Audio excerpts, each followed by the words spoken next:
Ustaz, neraka dia ada berapa tingkat dan apa nama-namanya menurut Quran dan juga hadis Nabi sallallahu alaihi wasallam? Baik.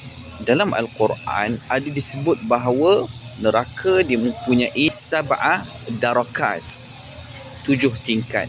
Jadi para ulama dia menafsirkan seperti dan menyebut beberapa nama mereka yang menunjukkan tingkatan ataupun jenis azab. Yang pertama, Jahannam, neraka Jahannam. Firman Allah Subhanahu wa taala, Inna jahannama kanat mirsada. Sesungguhnya Jahannam itu menjadi tempat mengintip. Surah An-Naba ayat 21. Yang kedua, neraka Laza. Kalla innaha laza nazza'atan lishawa. Sekali-kali tidak, sesungguhnya ia adalah api yang menyala-nyala, iaitu lava yang mengelupaskan kulit kepala. Surah Al-Ma'arij. Yang ketiga adalah neraka Al-Hutamah.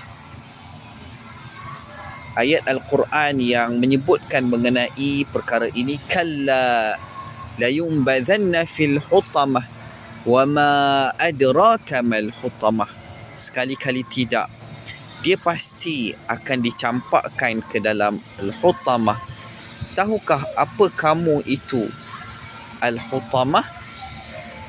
Jadi surah Al-Humazah ayat 4 hingga 5. Yang keempat adalah Saqar.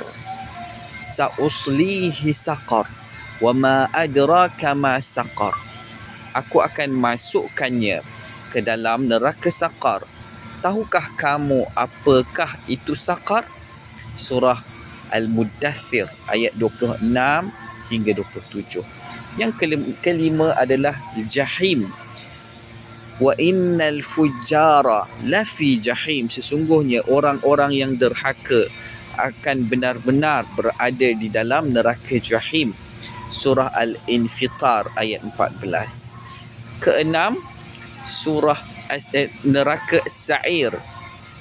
Inna a'tadna lil kafirina salasila wa aghlala wa sa'ira. Sesungguhnya kami menyediakan bagi orang-orang kafir itu rantai-rantai, belenggu dan api yang menyala-nyala, iaitu Sa'ir.